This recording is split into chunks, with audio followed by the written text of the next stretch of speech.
Ang unang sulat ni Pablo sa mga taga-Tesalonika. Unang kabanata. Mula kina Pablo, Silas at Timoteo, para sa iglesia sa Tesalonika, mga hinirang ng Diyos Ama at ng Panginoong Hesukristo. Sumainyo nawa ang pagpapala at kapayapaan. Lagi kaming nagpapasalamat sa Diyos dahil sa inyo, at tuwin ay kasama kayo sa aming mga dalangin. Inaalala namin sa harapan ng ating Diyos at Ama ang inyong mga gawaing bunga ng inyong pananampalataya, ang inyong mga pagsisikap dahil sa inyong pag-ibig, at ang inyong pagtitiis dahil sa inyong pag-asa sa ating Panginoong Hesukristo. Nalalaman namin, mga kapatid, na kayo'y pinili ng Diyos na nagmamahal sa inyo. Ang magandang balitang lubos naming pinapaniwalaan ay ipinahayag namin sa inyo hindi lamang sa pamamagitan ng salita, kundi sa pamamagitan din ng kapangyarihan ng Espiritu Santo. Nakita ninyo kung paano kami namuhay sa inyong piling. Ito ay ginawa namin alang-alang sa inyo. Namuhay kayong katulad namin at ng Panginoon. Nang tanggapin ninyo ang magandang balita, nagdanas kayo ng napakaraming paghihirap. Ngunit taglay pa rin ninyo ang kagalakang kaloob ng Espiritu Santo. Kaya't naging huwarang kayo ng mga kapatid sa Macedonia at Akaya, sapagkat hindi lamang ang turo tungkol sa Panginoon ang lumaganap sa Macedonia at Akaya sa pamamagitan ninyo. Pati ang inyong pananampalataya sa Diyos ay nabalita rin sa lahat ng dako, kaya't hindi na kailangan magsalita pa kami tungkol dito.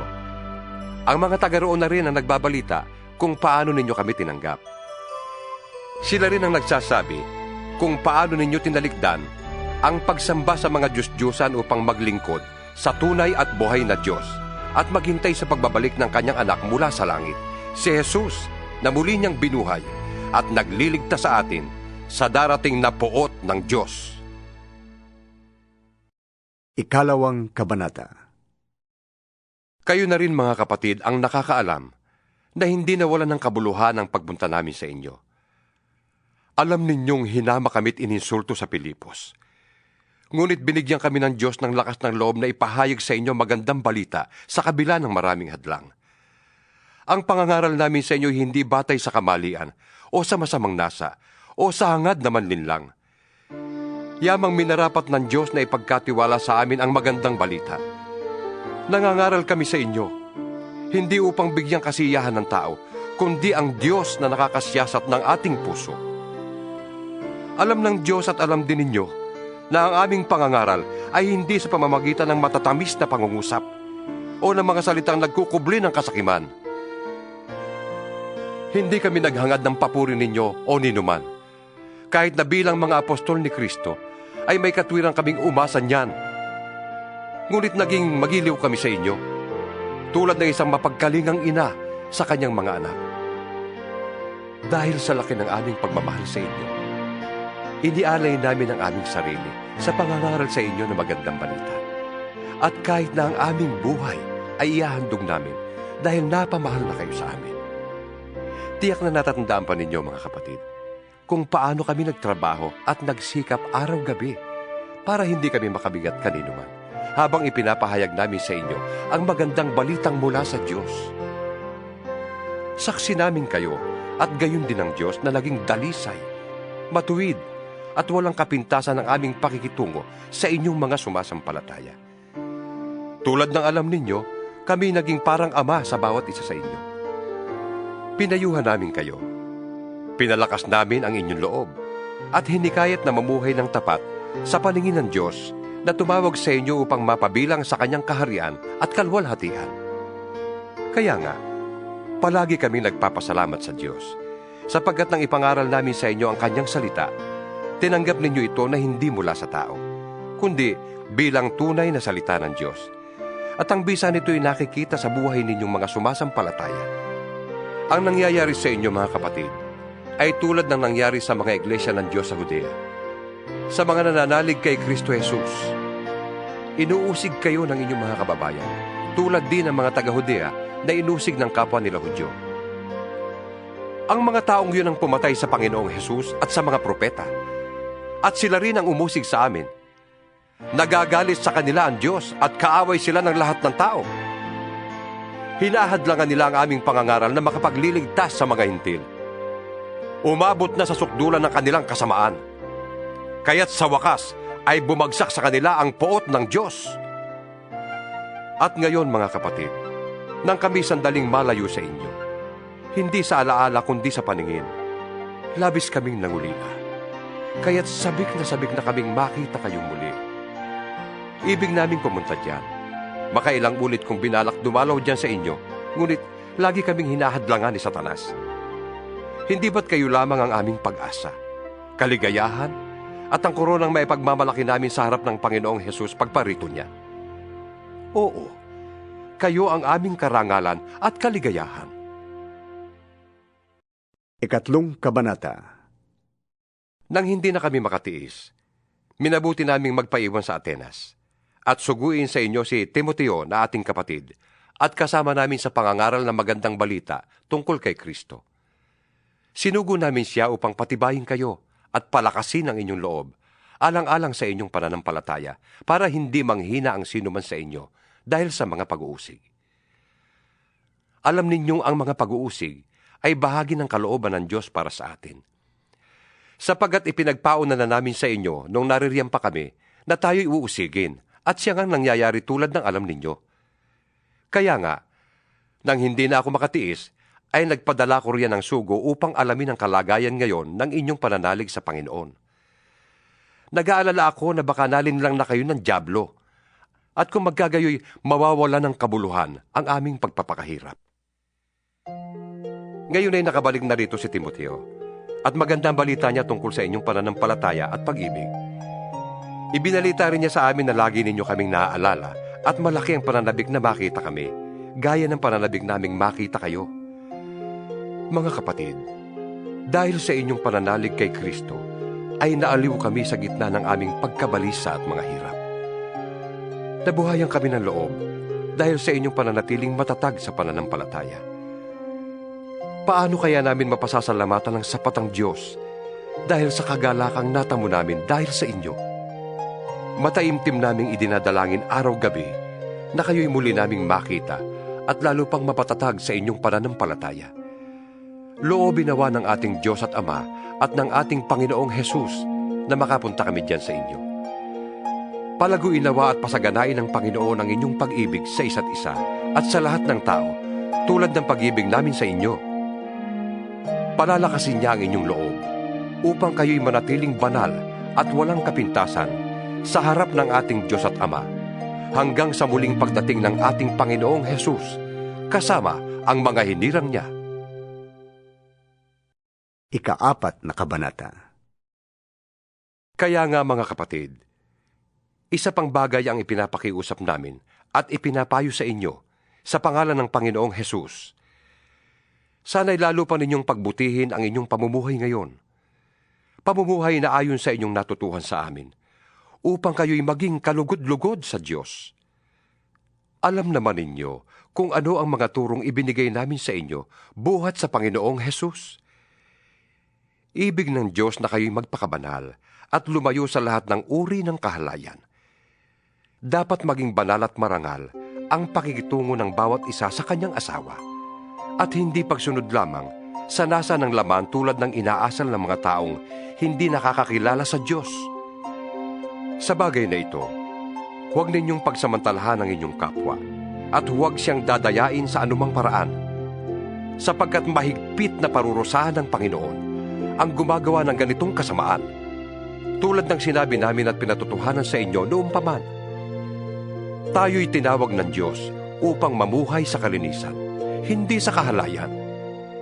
Kaya ang sinumang ayaw sumunod sa turong ito ay hindi sa tao sumusuway, kundi sa Diyos na siyang nagkakaloob sa inyo ng kanyang Espiritu Santo. Tungkol naman sa pag-ibig na dapat iukol sa mga kapatid sa pananampalataya, hindi na kailangang paalalahanan pa kayo dahil itinuro na sa inyo ng Diyos kung paano kayo mag-iibigan. At ito na nga ang ginagawa ninyo sa mga kapatid sa buong Macedonia. Gayunman, ipinapakiusap pa rin namin sa inyo mga kapatid na pag-ibayuhin pa ninyo ang inyong pag-ibig. pagsikapan ninyong mamuhay ng tahimik. Ang harapin ninyo'y ang sarili ninyong gawain. Magtrabaho kayo upang mabuhay tulad ng sinabi namin sa inyo. Dahil dito, kayo ay igagalang ng mga hindi mananampalataya at hindi kayo aasa sa iba para sa inyong ikabubuhay. Mga kapatid, ibig naming malaman ninyo ang katotohanan tungkol sa mga namatay na, nang hindi kayo magdalamhati tulad ng mga taong walang pag-asa. Kung naniniwala tayong si Jesus ay namatay at muling nabuhay, naniniwala din tayong bubuhayin din ng Diyos ang lahat ng namatay na nananalig kay Jesus upang isama sa Kanya. Ito ang turo ng Panginoon na sinasabi namin sa inyo. Tayong mga nabubuhay pa, tayong mga natitira pa pagparito ng Panginoon, ay hindi mauuna sa mga namatay na.